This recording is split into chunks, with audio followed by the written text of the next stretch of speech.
Your standards should be so high that it causes the wrong people to naturally self-select out of any process of getting to know you or date you. And what does that mean? That means that we have to become very comfortable with triggering people. We have to become very comfortable with walking into rooms and commanding respect. We have to become very comfortable with not needing to be liked by everybody, but banking on the quality of the individuals that do approach us, that do match the standards, the expectations that we hold for ourselves in different areas of our life. This is very much like operating like a celebrity in your own life, advocating for yourself and setting the best example possible through consistency, intentionality, and discipline.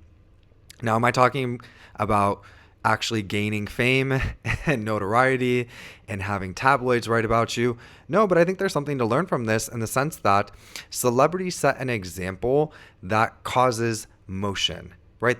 They're not liked and loved by everybody, but the people that they do have around them operate in similar ways, and there's a certain quality to the experiences that they have, an example and intentionality that they bring into each event. They look good. They look put together for the most part. Okay.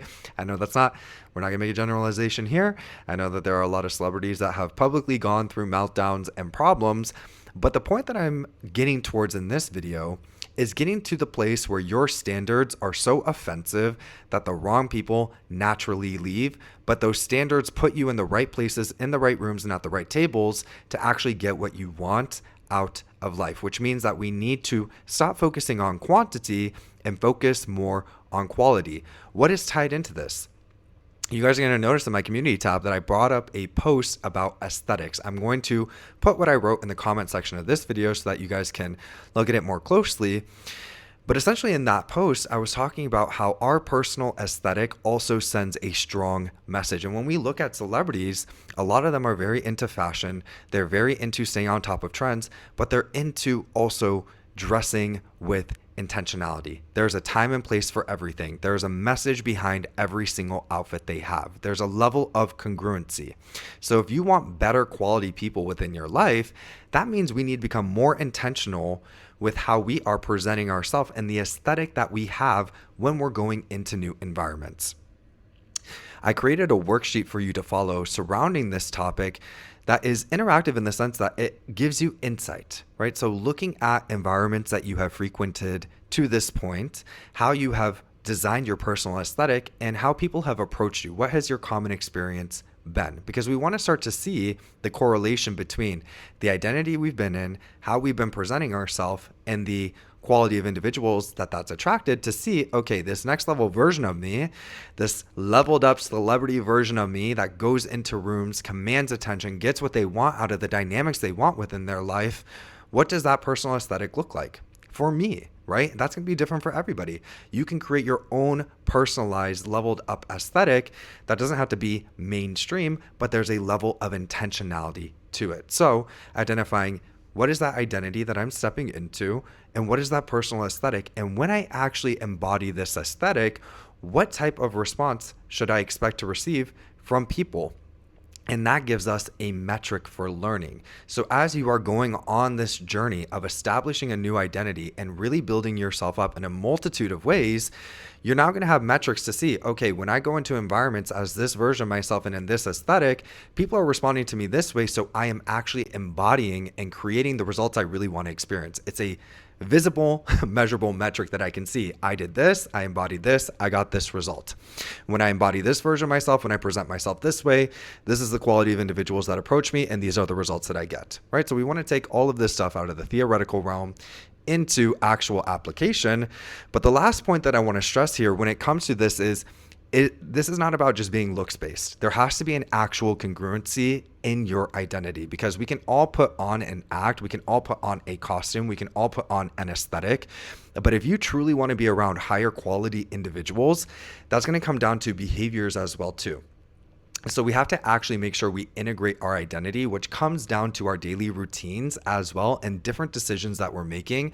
So everything is congruent across the board. So for instance, if I want people that are disciplined, I want people that possess more value, I want people that are emotionally available and intentional and able to meet my needs and wants within relationships, dynamics, within career, whatever it may be, then I really need to make sure that how I'm organizing myself on the daily outside of personal aesthetic reflects these character quality traits. I need to be on top of my nutrition. I need to be on top of my movement. I need to be on top of my mental health, my physical health, my emotional health. I need to be exposing myself to new experiences and educating myself in a way that congruently aligns with this identity I'm taking on and this aesthetic that supports and reaffirms in my identity through the decisions that I'm making.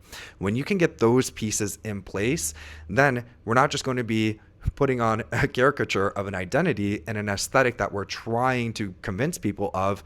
We're going to be congruent, and the right people are going to notice that congruency.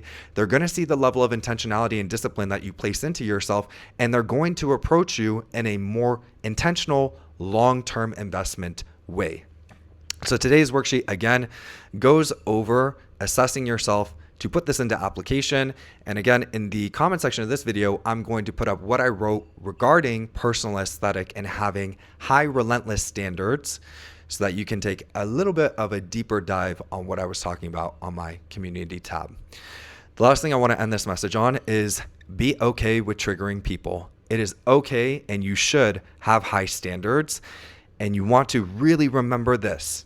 You want the wrong people to naturally self-select out. Your standards are not too high. It's just that the wrong people are going to be intimidated by it. They're going to notice the gap between where you are and where they are.